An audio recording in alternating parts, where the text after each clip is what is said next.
This behind us is Pusey's racetrack, an actual enduro track in the middle of Ramberg, which is something new. And you would have seen it in the night enduro racing. What we've got here, though, more spectacularly, is what's called a Sherco.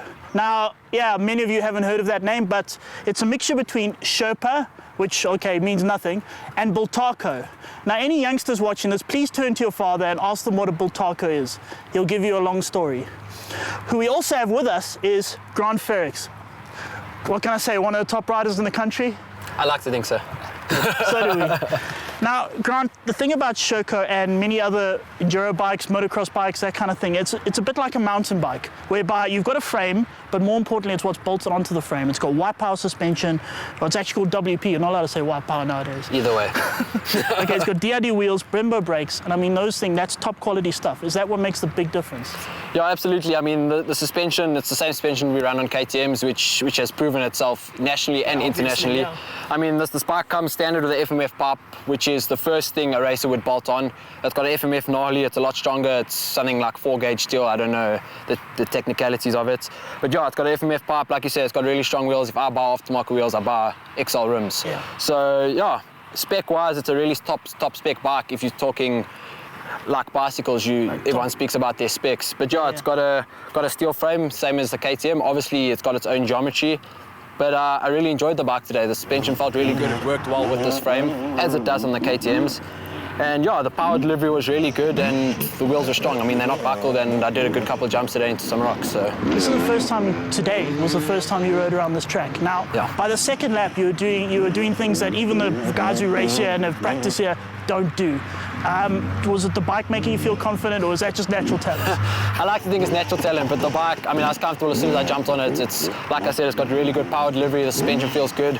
It's uncharacteristically for an enduro bike, I managed to hold my line in the turns, which is quite surprising, whereas, so it handled a lot like a motocross bike through the ruts and turns. Enduro bikes are normally a lot softer and they tend to wallow around a bit. Exactly, that's right. Okay, we are running tubes because the bike comes with tubes. Enduro bike generally has mousse in, which you struggle to turn the bike in and you struggle to hold your line. But yeah, I mean, I enjoyed the track. Mark's built a really good track out here, and it was nice to ride something preps and something different, and it's got a little bit of everything. We have rocks, some river crossings, we've got some pipes we rode over, some tires. And yeah, like I said, it was good, and I had a ball today. I enjoyed the bike and I enjoyed the track altogether. Cool. If you were going to change something on this bike, what would it be? Obviously, preference, everyone's got their setup. I mean, owning my own bike, I know what I like, so I've got rental handlebars on my bike. I see this as Oxias, which I've never heard of before. Nothing against the Oxias, they're just a little bit high of a high bend for me. Obviously a short rider, so I prefer my low handlebars. You know, it's just mainly setup, spending some time on the bike, getting used to it, setting your levers. I never changed anything. I literally just jumped on the bike and rode. I mean, you can also go as far as changing valving in the suspension. Suspension's one of those things that can always be better.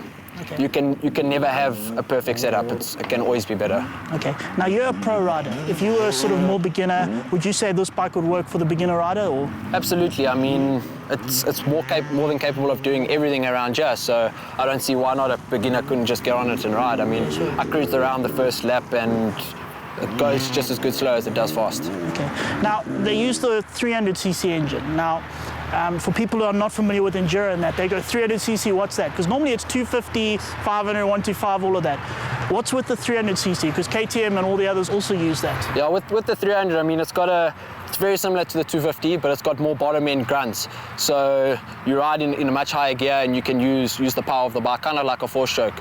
Whereas when you're doing a climb, you can ride in a hard gear and use the power of the bike to power up. So it's got sort of the torque of a 4-stroke, but the weight of a 2-stroke. Exactly that. Sounds like a good thing to me. Yeah, it's really enjoyable. It's almost like bolting a heavy flywheel onto your 250, where the power is a lot more usable and the power delivery is a lot smoother. So the 300 doesn't make it faster, it just makes it more rideable. Absolutely. I like that already.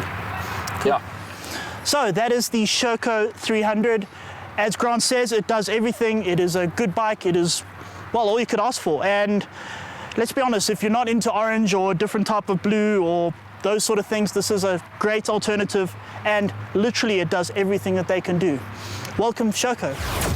Well, that's quite handy, isn't it, when your new presenter is also the editor of an off-road and adventure magazine? It stops us getting hurt, doesn't it? Well, more specifically me. It stops me getting hurt. I wasn't going to be so specific. So I like it a lot, and the good news is you can expect loads more of those kind of off-road tests in the future because of Donovan and his connections. So before we go, please make a note to go to our website, thebikeshow.co.za. On there you'll find all the bikes reviewed in written form. You've got all the products that we've reviewed on the show will be there, along with where you can buy the stuff, the prices, the specs and so on. And that's not all, because the website is also very useful if you're thinking of selling your bike. So whether you're a private individual or you're a dealer, please feel free to go to a specially created classified section we've got on the new website layout and basically sell your bike for free. We expect to see loads, hundreds, thousands of bikes on there in the future. And there's yet more. If there's anything you've missed on The Bike Show, you want to see a particular feature again, go to our YouTube channel, The Bike Show, and everything from the past 3 or 4 years is up there waiting for you to watch it again. And that really is all we've got time for. We'll see you again next week.